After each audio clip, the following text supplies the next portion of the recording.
And we're back, ladies and gentlemen.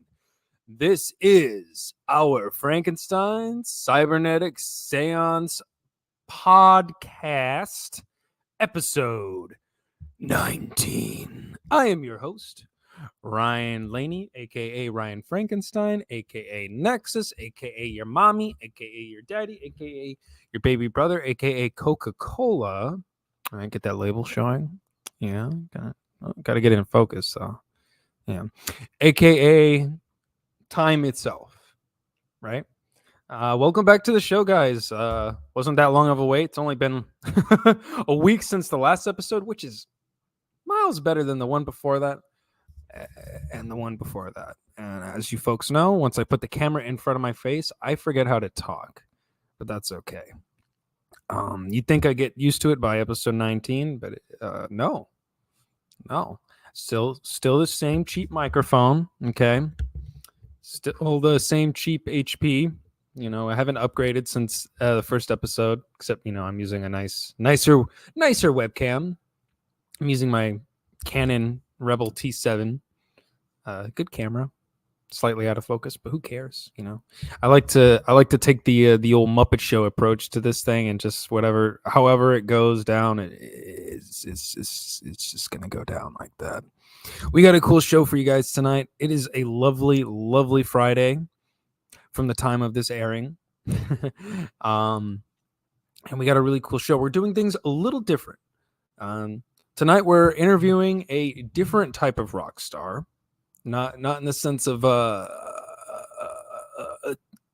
like rock and roll, but a different type of performer. And I think you guys are gonna like how tonight's show is gonna be. But let me give him a little visual introduction. I don't really do type of like video intros for our guests, so he is a actor, and I will introduce him by name momentarily. But here's a little clip of a production he was recently a part of.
That got me back, and felt some whimsy enter my heart there. But I'm gonna stop. Enough about me.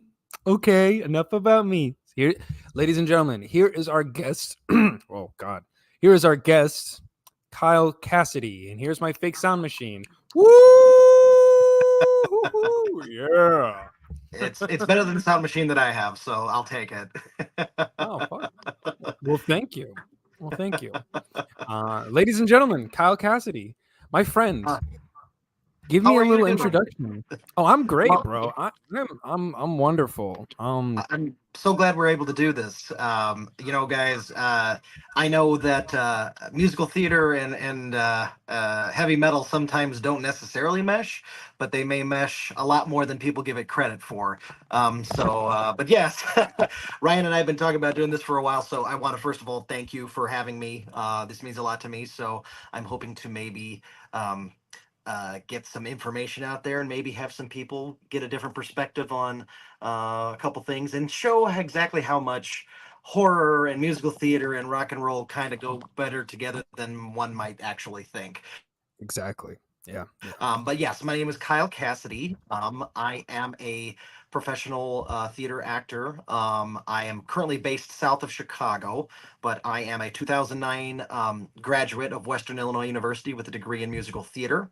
I've been performing professionally, I think, for the past 20 years. I'm 37, so I'm showing my age. But I've performed, theater out in Montana. I did off Broadway stuff in New York City for a couple of years. Wow. I've been very heavily involved with the Chicago theater scene, and I'm also a full time daddy with two kids, so I don't really sleep. As guess what I'm getting at, but but yeah. So no, I met. See, Ryan and I have known each other for about 2 years now, Roughly. roughly somewhere there. I actually met Ryan through a friend of mine who's the lead singer for the band Grimm. I hope you guys can Ethan? get. Yes, Ethan is fantastic. I hope you. I have you had him on the show yet? If you don't, he'd be a good one to do sometime. Oh, we had plans a while ago to get him on the show, and just with his schedule, because he's also a very busy guy, it's been super hard to Oh, of get him course on. he's busy. He's a busy man. He's got two bands and then But other no, I life was. outside of music. Yeah, yeah. We have to pay those pesky bills, don't we? Got to do it. You got to do it. But no, I mean, always much love to Grim and to Ethan and his father Jeff. They just finished touring around the country with Mr. Tim Scold. The Tim Scold, yes. The Tim Scold. Yeah, and they just killed it. I saw them over here at the Whiskey A Go Go, which was really cool, surreal to see because I met Ethan around the same time I met you, and he had performed. We had performed at the same venue. I'm trying to remember the name of the venue we first The performed. WC Social Club, if I'm not mistaken. That's right. That's right. Yeah, yeah. The same spot Okay, in west Chicago. side of Chicago. Yep. Yeah, yeah. And then it's just like boom. Now here he is on the Sunset Strip in Hollywood. Wow. Well, I told him I was super jealous in the best way possible because I know for a fact, unless someone does a touring production of Rocky Horror Picture Show, there's probably no way in hell I'll ever get a chance to perform at Whiskey A Go Go. But I was happy for. Well, I'm happy for both of your successes. I mean, you did a little mini tour out on the west side, and I Yeah. was super jealous that I couldn't be there. But I heard it was nothing but successful, and I really. Here's the thing, for the viewers that are watching. I'm a very odd type of person, which is why Ryan and I get along swimmingly. Uh, but I'm one of those people that say, as you see, I'm wearing a behemoth hoodie, Yeah. but I just came from doing a stage combat course at DePaul University. So like when I say I'm into a lot of stuff, I mean that. And when I say like if you look at my songs on my iPod or iPhone, these kids with all your music stuff these days.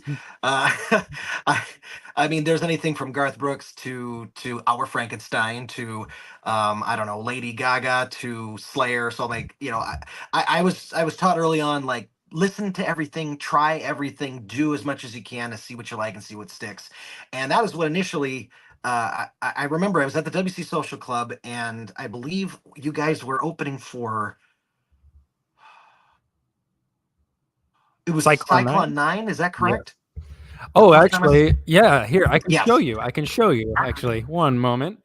No dead air here, folks. No dead air. no dead air, no dead air. We don't want you to turn away. I know you can. I Yes, know you can yes, see.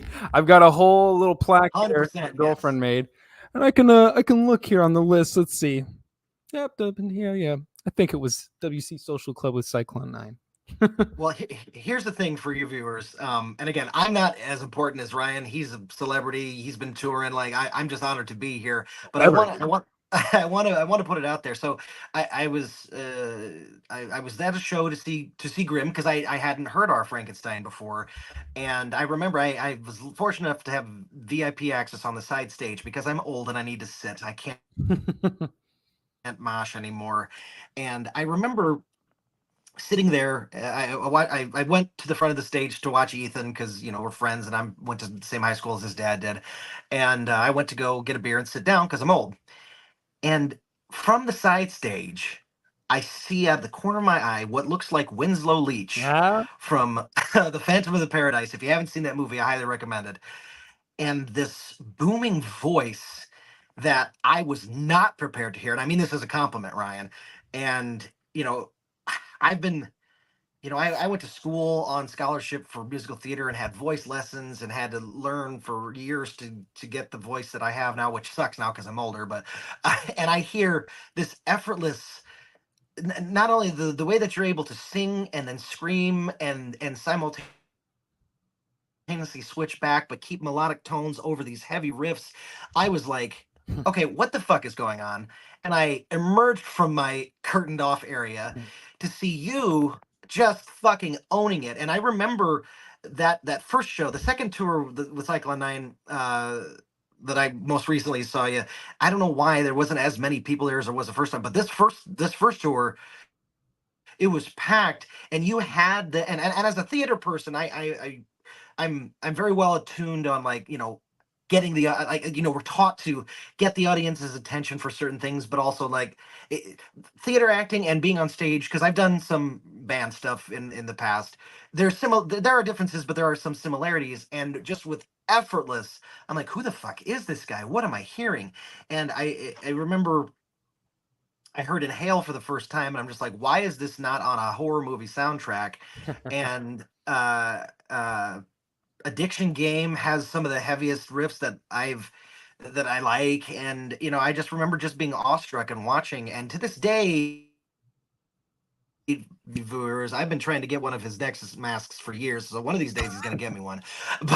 Yeah, But yeah, that is but true. like it was this transformation. It was, and I don't mean to insult, so if it comes out weird, it's not meant that way. It felt like I was watching a ghost show or a show, not a rock concert, and I mean that as a compliment. You were able to embody this Nexus character, which is, and I also mean this as a compliment. He's 180 from you, Mhm. but like I was just so blown away, and I was like, I have to listen to more of this. And this was 2 years ago, and anytime you guys get out to Chicago, I come to see you, because you know y- you and your band, they're also extremely nice guys. They're saying this hi from the crazy old guy in Illinois. But it's just your type of music and your type of performance was unique to the point where you are able to do. Sorry, my Oop. Oop, Oh, hang on a sec. oh, oh, it's black. Where did he go? It's so dark. Ah. Sorry, no, I sorry about that. No, I you're good. sorry, I hit the wrong button. No, it was one of those things where, like, you are able to do what you want to do and perform the way that you guys want to perform, but it's still fresh and new, in my opinion. And that could just be coming from someone who likes theatrical stuff. And I don't want to throw people off who are not into theatrics. I'm not saying he's going up there doing Hamlet, Right. but it was one of those things that I hadn't seen a lot of, and it had aspects of Ghost, it had aspects of Mushroom Head, it had aspect it just was it was things that I had heard before, but also not heard before, and seen before, but not seen before. And I hope you're taking that as a compliment, because I Yeah. remember just being like totally blown away. Yeah. And you owned that stage in ways that in my years of training I could never do. And I'm not terrible, but I remember it's like, I have to meet this guy. I have to talk to this guy. I've got to listen to more of this music.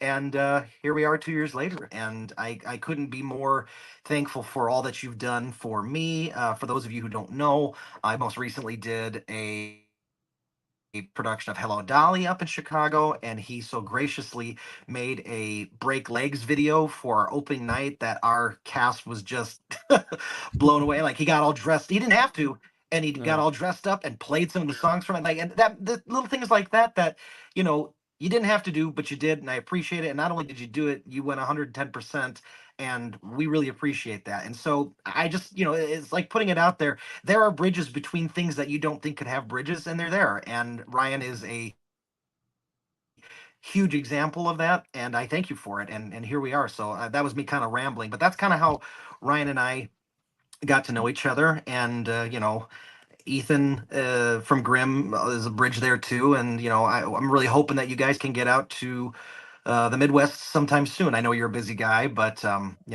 actually, it's funny. I just recently, I don't know if you saw, maybe you did, but I recently got. My next project is I'm going to be doing the Rocky Horror Picture Show, and Yes. Ethan texted me the other day, and he's like, "I'm actually going to come see it." So it comes around, and it's just crazy how small a world it is.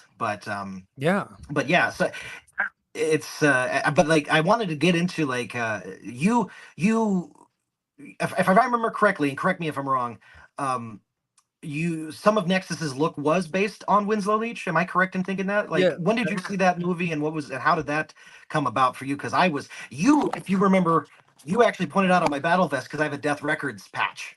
Yes. But Which like, not a lot of people recognize, I'm sure. oh, I that was of anything that went on that night, that was the one that touched me the most. I'm like, yes, you. Because I'm sure you could see the movie once or twice and be like, oh, I know of that movie. But the little tiny tidbits, the little Easter eggs, those are like, and there's the whole story about Death Records, and I'm sure you know Yes. about that and like The how Swan Song. yeah, How was it Van Halen or Led Zeppelin? I couldn't remember some of the I think band. it was Like, Led Zeppelin. I want to yes, say it yeah, was Led Zeppelin. yeah. So, but like, when did you first see that? Like, because that's not a, it's a cult Mhm. film. It's a cult film. It is known. It's not as well known as like Rocky Horror or Priscilla Queen of the Desert. But like, did you see that like when you're in high school, or how did that come about? I saw that. My earliest memories of seeing it was probably maybe 8 or 9 years old. I'll say I was pretty lucky because my dad is pretty cool. Like he was an old punk rocker when in LA when he was my age and younger, and but he would do all kinds of stuff. Like he wouldn't just limit himself to like punk. So he was into all kinds of like eccentric stuff, and one of those things was like musical theater, and there was Rocky Horror, and I always loved Rocky Horror and Little Shop of Horrors, but I always liked Phantom of the Paradise the most, and that's I just my earliest memories were seeing that, and it went hand in hand with my love for whoa, I gotta like put this guy on the charger real quick, or else I'm gonna have a random computer guy. Whoa, sorry folks, sorry to cut myself short. I just noticed that. I'm like, we're professionals Good here on eye. the show. Professionals as always. Give me one moment, my friend. Oh man. Whew. That could have been bad. Well, while he's doing that, I'll We're good. We're good. while We're he's doing fixed. that, I'll plug. Hey, if anyone's watching this is in the Chicago area. Yeah. But no, so you saw. So it's like there was always Rocky Horror, Jesus Christ Superstar, and things like that. But like, what you were, because it was like it blended like, Mm-hmm. I don't know, the '70s movies, because even Rocky Horror had that feel of the B movie, but I feel like so did Phantom of the Paradise, and Paul Williams, which is crazy, who wrote the Rainbow Connection and Yes. all these other songs. Paul Williams You is know, actually one of my favorite songwriters of all time. I think that's that movie and then the original Muppet film where it was sure, like some of the, sure, which is weird because it's like Paul Williams is one of my favorite songwriters and has a trying. humongous influence on our Frankenstein, and no one would know it. Um, but I think it's mainly how he's able to write a story and convey like the most simplest emotions with just like little phrases and things like that, or just like how he describes things. Like just another ordinary love song? That's probably one of my favorite songs from him. Or is it just another? Or is it not ordinary love song? See, I'm saying it's one of Just my favorite another songs, and I'm not remembering the lyrics. But old fashioned love song playing on the old radio. fashioned, just another old fashioned love song. Just an It's just old another. fashioned love song playing on the radio. Yeah, And he was also the exactly. voice of the Penguin. Yes. I mean, like, talk about a jack of all trades. Yeah. But He. like, if you guys like, I've used, like, I was doing a production of Zombie Prom, but I've used Goodbye Eddie Goodbye as like an audition song for like when you're doing 50 stuff. Like, Yeah. and if you guys, man, if our Frankenstein does a cover of The Hell of It, I'll fucking lose my mind. Ooh. I'm We've just putting it out flirted. there. We have flirted with doing a cover. We thought of that Oh one. no, dude, Nexus. We've Dude, Nexus should do, well, whatever the reincarnation of Nexus should do. Life at Last. we thought that's actually what it was like. Life at Last, and then Someone Super Like You. We thought was also because they True, had. I love true. how and a lot of people don't realize that because I've shown this movie to a lot of people is that it's the same band dressing up as a different act every time.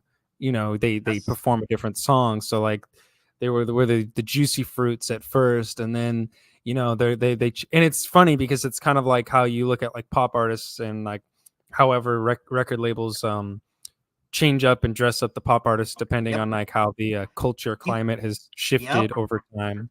he was Yeah, ahead of his time with that. And I remember even being at a young age when I first saw it, I was like, oh, I see what's going on here. Because if I'm not hmm mistaken, they sing Faust multiple times in different genres hmm during the films. So no, yeah, it was super. Well, but that honestly, and I when I was watching our Frankenstein, like I was really thinking a lot of the times I was like, I am in the Phantom of the Paradise right now, and I mean that as a compliment. I really do. yeah, And for your viewers, I hope are familiar with it. But like, this is what I'm trying to get at. Like, heavy metal and rock and roll and musical theater. There's like so many paradigms and bridges. Like we talked earlier about Jesus Christ Superstar, which might be a nice segue. But Rocky Horror yeah, Picture Show, Bat Boy. There's so many. It's an untapped market that some theater companies are able to do well and some aren't. It just depends on demographic. But yeah. it rock and roll and heavy metal. Like I'm waiting for like even Bat Out of Hell was a Meatloaf musical that just happened, and I think it's still running in London if I'm not mistaken. There's just I'm one of it's weird like when I'm doing shows. I'm sitting in the dressing room putting my makeup on, and I've got my phone blaring Slayer and and Ramstein and then everyone's looking at me like, "Yo, you okay, Kyle?" And I'm like, "Yeah, it's fine. Everything okay." Which is But funny like, because backstage, not to cut you short there, no, do it. It's your just show, man. quick tangent. Usually backstage before I go on stage, I'll end up playing like Frank Sinatra or Bing Crosby, and that's what I end up playing before I True. go on stage, which I is like know. the total opposite to what I'm going to be playing. But because like I like to think Nexus is like cut from the same cloth in the sense of like he's a showman, but he conveys that sort of era of lead singer. But also like the Winslow Leach, like you said, like I think I really liked his character because I've always had a love for like robots, and especially like how they did it in the 70s, where he was kind of a cyborg, kind of he was Yes, he was yes. something, because he was put together, after his accident.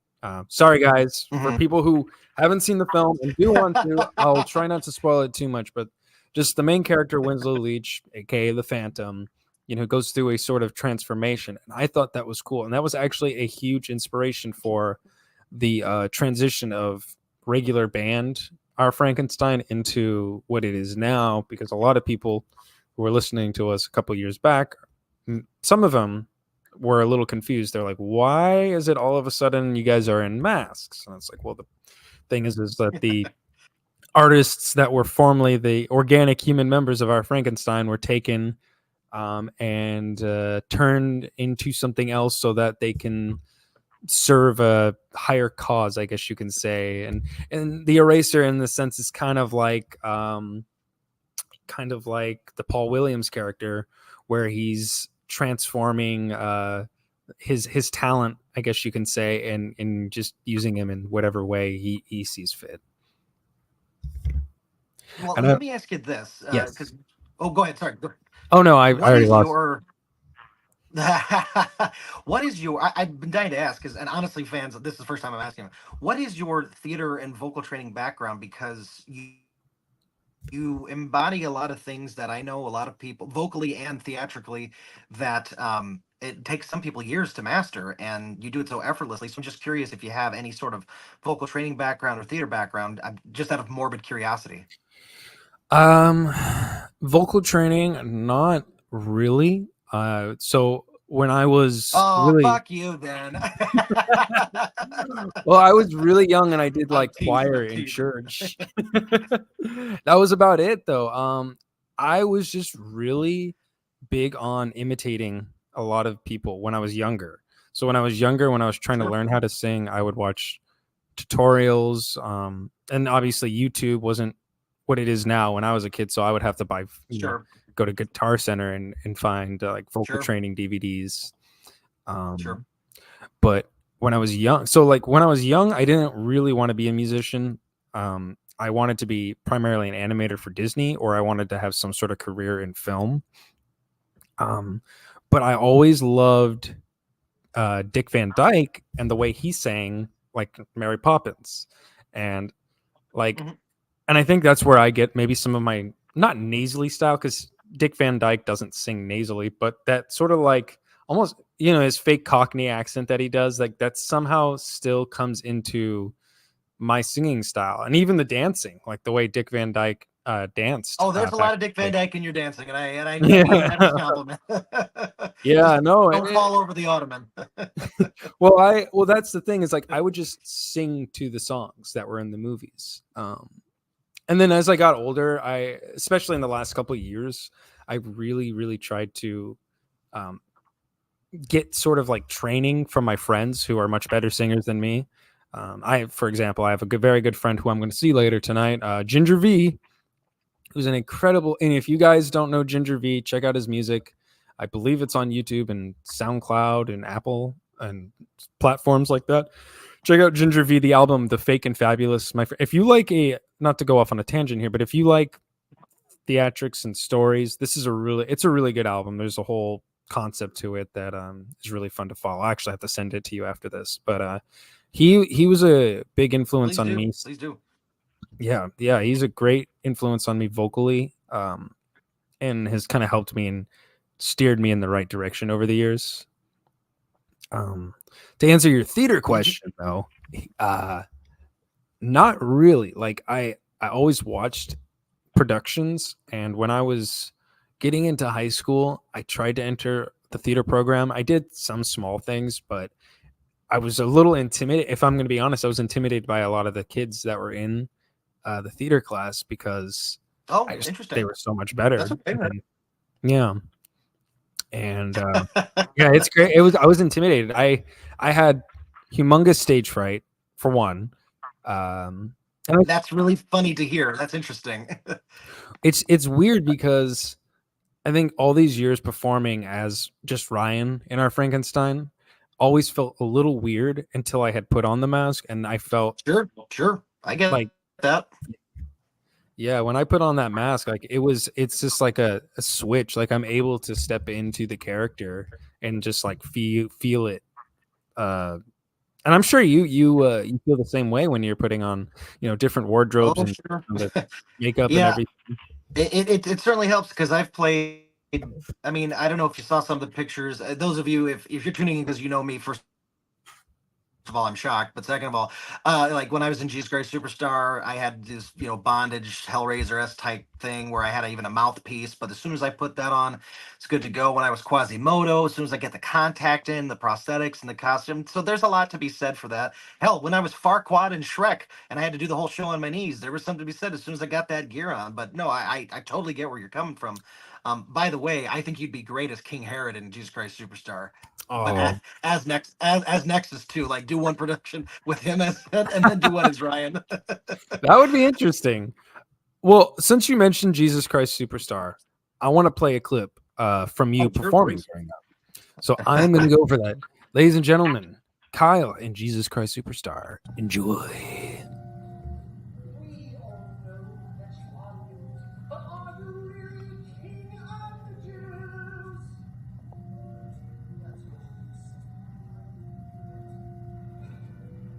What do you mean by that? That is not an answer. Theatrical.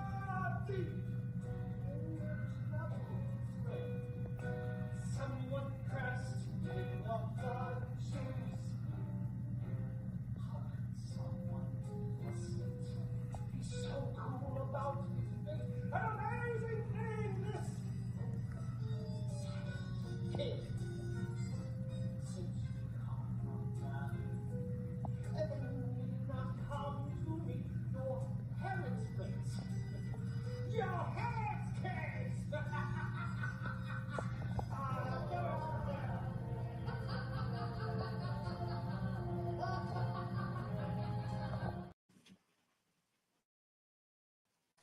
And evil. My fat ass in that leather. I like that coat though, man. What'd you say? That's Evil a what? really cool touch. you know, sadly enough, or happily enough, I don't know. 90% of that wardrobe that you saw for Jesus Christ Superstar came out of my own closet. Hey, sometimes that works. I like that spin to the character, though. To those out there who don't know, can you tell them what character you're actually playing? Yes. So, Jesus Christ Superstar is probably one of the most well-known rock musicals, rock operas, and it is the story. And again, I'm an atheist, so like I had to do a lot of research on this, but it's the story of the last 2 weeks of Jesus Christ's life, as told by Judas, which is a really cool twist. It makes him more of a, I don't want to say hero, or but it makes it more understandable in their religion on why he did what he did. But I played Pontius Pilate, who was the man who, according to the Bible, put Jesus to death, and and also in Life of Brian by Monty Python, who had a lisp. But we did I was technically one of the bad guys in the show, and I won't give it away for those who haven't seen it or don't know any of the stories. But the way we did it was we wanted all of the Romans that Pontius Pilate was in charge of to have that we all wore black and leather and shades of red. All the apostles wore brighter colors. Jesus wore white. Judas wore like muddled colors to show that colors, but a little bit offshoot. So it was a really fun production. I got to do it with a lot of very talented actors, and it was one of my dream roles because I got to literally be, because I'm only that he's a bad guy, but he's only in 3 scenes. The first scene he has to sing a really song called Pilot's Dream, where he dreams about what actually happens, and it's got to be very insecure. And then that song that you just saw was called Pilot and Christ, where he has to show his intimidation and that he's in charge.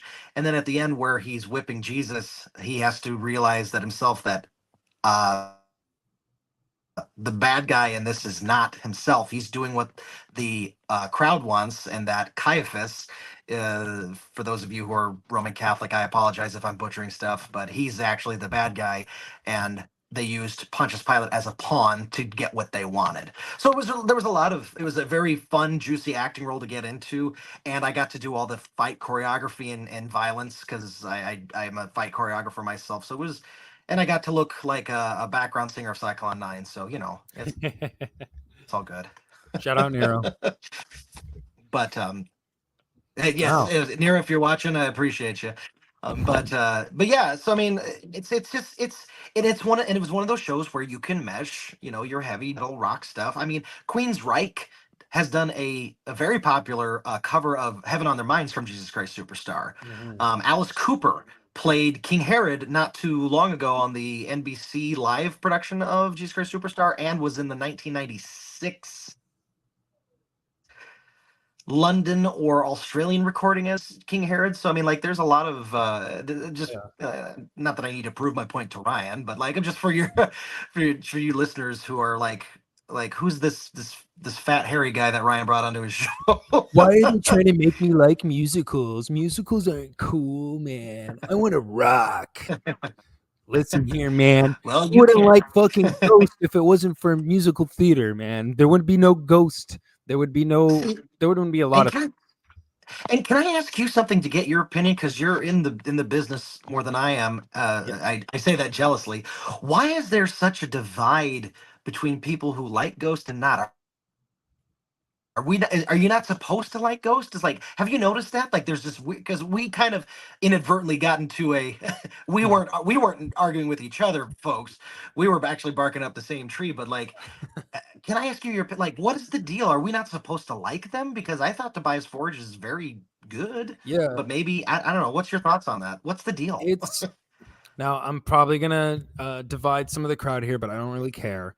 It's usually okay from the experience that I've had and a lot of what I've seen a lot of people who tell me, well, the first thing I hear is Ghost isn't metal, their image doesn't suit their sound. And then but it's usually someone who's talking to you is, they're usually wearing a Kiss shirt, which there's irony to be found in that. Usually a lot of people The that say irony that. is thick with that one. Yeah, but I honestly I don't get it, because for me, I think, and this is for someone who's a humongous Ghost fan. I love Ghost. I love Even a lot of Me the too. bands that came out of Ghost, bands like Priest or Magna Carta Cartel. Which I'm going to see in Chicago next week. Yeah, fuck yeah. Oh, that's awesome. But now with Ghost, I feel like their early style was very 70s influenced and inspired. It wasn't straight metal, which I thought is what made it cool. Was to me, I thought the image was that it's this secretive cult, and that the music is supposed to be poppy and light in order to brainwash the masses to convert them to Satan. Like I thought that was the whole Sure. the point. Sure. And then now over time, I'll say their music is more poppier, but they have beefed up their sound quite a bit. I would say you definitely hear those influences of like 80s hair metal, and like the 80s ballads are definitely there, and that's all stuff I love. Well, and the most. Oh, sorry. Go ahead. I don't want to no, go close your on. train of thought. Well, it's just interesting because, like, I the new Impera album, I feel it was like listening to an Iron Maiden album, and I mean that as a compliment to both Ghost and Iron Maiden. And I was just like, but nobody goes, "Oh, Iron Maiden's not." Like, I to each their own, and everyone is entitled to their opinion, and that's fine. I just, to this day, I don't understand the hate, and I get where you're coming from, but you know what? I still think that I'm just going to say rock and roll because I don't want to divide your audience because we want them to watch. But like in the rock and roll, heavy metal, whatever you want to call it, some of the best vocalists are Tobias Forge and what's his name from Volbeat, Polson. Yes. And I know I have to take my blinders off sometime because I'm a vocalist, and some of my favorite things are listening to heavy metal, like hard heavy metal with melodic singing. I like that. See Volbeat, see our Frankenstein, see parts of Mushroomhead, see Ghost. I like all, and I also like Cyclone 9 and things like that too. But like, I guess I'll never understand the hate, and don't get me wrong, I know some Ghost fans are insufferable, and I hope we're not those type. But no, I was just curious your thoughts on that because I remember we were inadvertently in the thick of it a couple weeks ago. Yeah. No, I see a lot of Tobias. Yeah, it's very strange. I think Ghost also came out at a time at an unfair advantage where, for lack of better words, metal has become a dick measuring contest in some ways, not entirely, but in some ways. I can see that. Sure, I see that. Yeah, and it's like, who can be the heaviest, who's the most brutal, and what's funny to me is that all of Tobias's history prior to Ghost is with heavy bands. He like did black metal. Yeah, like you don't think he's not self-aware of the fact that his music isn't. He's not trying to be G.G. Allen, for Christ's sake. No, and there's a show element to it. I mean, it's very Rocky Horror in that sense, where their shows are so theatrical. Yeah, it's a massive production. Absolutely. And it just needed, a decade to get off the ground to be to what it is now. And I've met him, and he's a super nice guy. Oh. And I just feel bad. I mean, I just feel bad for all of the hate. But you know what? He doesn't give a shit. Because what is it? You always say no publicity is bad publicity. Exactly. We are getting a little close to the ending to our episode here this evening, so I wanted to actually play another clip of you, though, so the audience here. Please do. So if you're just listening and not viewing this, use your imagination, my friends. That's fine. But here's going to be Kyle in a little play called Little Shop of Horrors. Rolf.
how I got to. You'll notice how I get to sneak my evil laugh in another time. I know. I love that. I just love how you're just manhandling him. Yeah, that's my boy Kevin. He had to sit through a lot of trial and error for that one. And everyone loves Little Shop, and it was tough because it's like I'm trying not to be Steve Martin, but I also want to be sure that the elements that made it so famous were there. But yeah, Yeah. there's another bridge for horror and musical theater and heavy metal, folks. There's nothing more scary and metal than Steve Martin. I'm telling you that. Accurate, accurate. That's right. I always love, I always love going to like because to those who don't know, I am a Disney adult. You can hate me, I don't care. We Uh, know, we know. everyone knows at this point, but I always like going with people who maybe don't know about I'm unfortunately very guilty of being the guy that drops like little fun facts like every 5 minutes if we're walking somewhere at the park. And there's a shop there on Main Street at the original Disneyland park where it's like a magic shop. And that's actually, I think, if I'm not mistaken, was one of the first jobs Steve Martin had was in that shop, actually. Oh, really? Yeah. There's a little picture of him in there back when he used to work there. So I always like to point at the picture and be like, hey, look at him.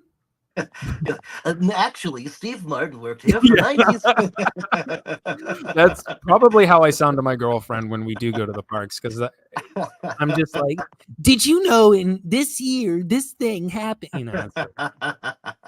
Yeah. Well, I do have to ask, and if you've already mentioned this, and I know we only have so much time left, but I do want to Okay. ask, and if you can't say or if things interrupts, that's fine. Any what's next besides the new Nexus coming out? Is there any tours possibly coming up? Because like I know that I'm excited for you guys to possibly get back to the Midwest. So there's nothing I can really say yet. Nothing set in stone. Okay, that's fine. I apologize. No, but I can say that we are planning next year to be back, especially out in your area and some places we haven't been to before. So Good. we're planning on new heights, new frontiers to be conquered. So there's not a whole lot that I can say, but recently I am now now working with some new people that are now a part of the Frankenstein camp, I guess you could say, that are going to help us take this project to newer and better places. And I'm really excited for where that's going to go. I always do this little period of radio silence to kind of, I don't know. I'm one of those guys that it has to be less talking, more showing. I I understand. used I to be get the that. talk guy. Well, I didn't mean to put you on the spot. I was just being selfish. No. I'm happy to talk about it. No, because like, well, it's just those of you if you haven't seen him live, next time he does do it, I mean, all the guys are great. The music's good. They sound just as good live as they do on their on iTunes or whatever streaming service you use. But it's been an honor. Honestly, it's been an honor for you to be on the show tonight because if you'd have told me 2 years ago in that VIP booth that we sitting here talking about Phantom of the Paradise, I would have called you crazy. But I hope that, and for those of you that listened, I thank you for listening to this weird guy from Chicago who does theater. I appreciate it. But I'll plug a little bit. If you're in the Chicago area, I will be playing Eddie in Rocky Horror Picture Show for, I think, like the 8th time in my career at Governor State University. It's a one night only on October 27th. So if you're in the area, please come by and see us. It will be full participation. So we'll have prop bags, I think, available. Also, if you're in the South Chicago area, I will also be playing the butler in the Nutcracker at the Paula Aubrey Dance Studio. So I'm booked from now till the end of December. But you can always go on to Instagram. I am one. It's all one word at the Real Shoeshire. You heard that right. At the TheRealShoeshire. It's a stupid story that is not worth the time, but that's my Instagram handle. You can also find me on Facebook. And I'm also, if you're looking for any backup singers for a loop on your next album. You can also find me at KyleCast86 at yahoo.com. Well, you heard it here, folks. You actually And took I the don't word. know if Ethan is. What was that? Well, there's a good possibility, and I'll let Ethan announce it. But looking out for a new Grim music video. You may see a familiar face within the next year or so. I'm just saying. Ooh. Just That's saying. exciting. Just saying. I'm excited to see that.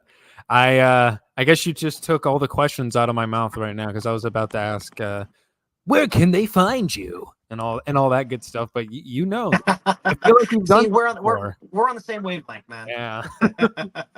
Well, Kyle, thank you so much, for being on the show here tonight. Everyone who's listening or watching, and if you are in the Chicago area, go see this man. I don't care how far you have to drive. I don't care. You tell him Frankenstein sent you, and you show this man some love, some good old love. Well, hey, Ryan, thanks again. Love you, brother, and we'll see each other in person soon. And we talk all the time, so I'm not worried about that. But honestly, it's been an honor. And if you ever need a guest again at the last minute, just let me know, and I'll step in and ramble more about stuff that we like. Oh, you know what? I'll probably have you back here on another episode where we can just talk much longer about all kinds of stuff like this because I had a Yes, blast. sir. I appreciate that. Let's do that. Yeah, Let's do that.